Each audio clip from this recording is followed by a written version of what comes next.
baginda Rasulullah sallallahu alaihi wasallam. Atas nikmat.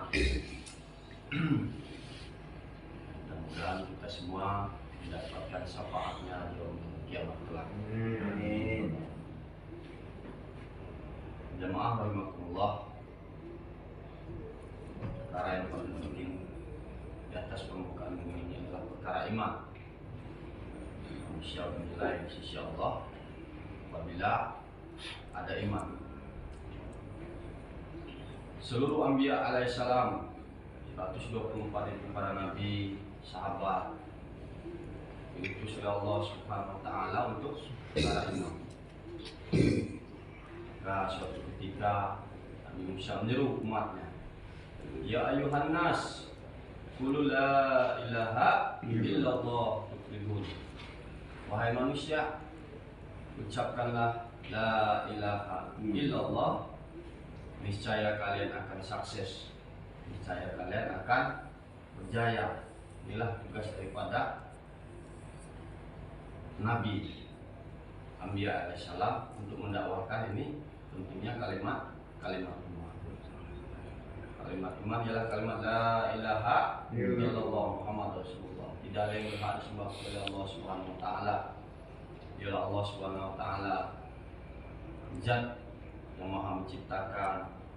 Selain Allah adalah makhluk yang diciptakan. Ialah Al-Khaliq. Ialah Allah yang Maha memelihara. Selain Allah adalah makhluk yang dipelihara. Allah Ar-Razik, Allah Maha memberi rezeki. Selain Allah adalah makhluk yang diberi rezeki. Ya Allah Subhanahu wa taala yang menciptakan langit tanpa tiang. Kalau hari ini kita mau bangunan Pak, kalau nggak ada tiang nggak kuat bangunannya, kan bisa roboh. Allah Subhanahu wa taala menciptakan langit yang luas tanpa tiang. Tiangnya adalah kalimat iman. Kalimat la ilaha illallah. Apabila di bumi ini tidak ada lagi yang menyebut nama Allah, maka langit ini akan diruntuhkan oleh Allah Subhanahu wa taala, bumi akan digulung. Jadi pentingnya daripada mengingat Allah, pentingnya daripada kalimat iman. Perkara iman ini ulama tersampaikan sering diulang-ulang agar semua kebesaran-kebesaran makhluk dalam hati kita keluar, dan satu-satunya kebesaran Allah masuk dalam hati kita. Rangkaian kalimat iman ini adalah Muhammadur Rasulullah.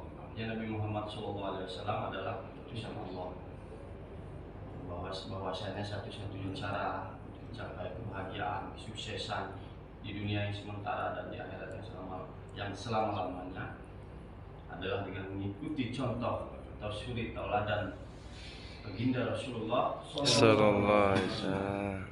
Bagaimana kita meniru daripada sunnah-sunnah beliau, sunnah sirah dan syariah surah. Bagaimana kita mengikuti daripada penampilan dan sirah, bagaimana kita kehidupan baginda Rasulullah sallallahu alaihi wasallam mulai dari bangun tidur sampai tidur kembali.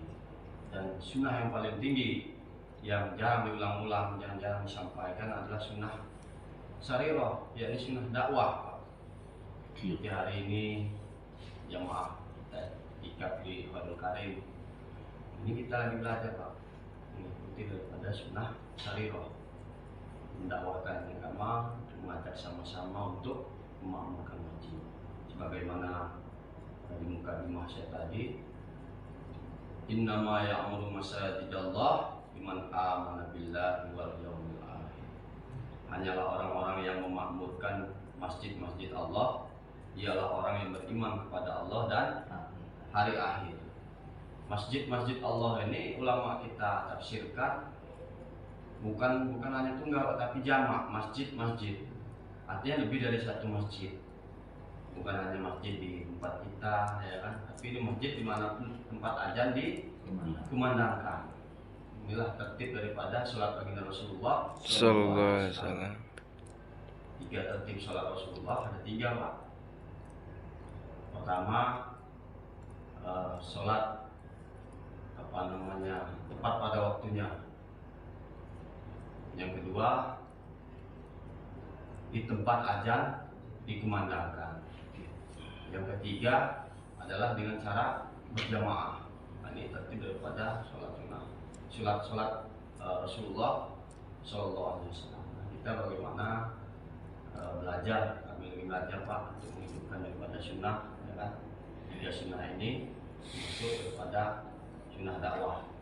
Kami keliling belajar silaturahmi, kami mengamalkan hadis silaturahmi. Kalau siapa yang menyambung tali silaturahmi, maka Allah akan menyambung tali kasih sayang, panjangkan umur dan rezeki. Yang hari ini silaturahmi sudah ditinggalkan. Kadang tetangga dengan tetangga sudah nggak kenal lagi Pak. Kalau kita nanya alamat pamannya jaga bayan bulan di bulan, nggak kenal Pak. Padahal tetangga mungkin karena sibuk kerja, ya, lembur dan lain sebagainya, sehingga silaturahmi sudah sudah jarang dilakukan.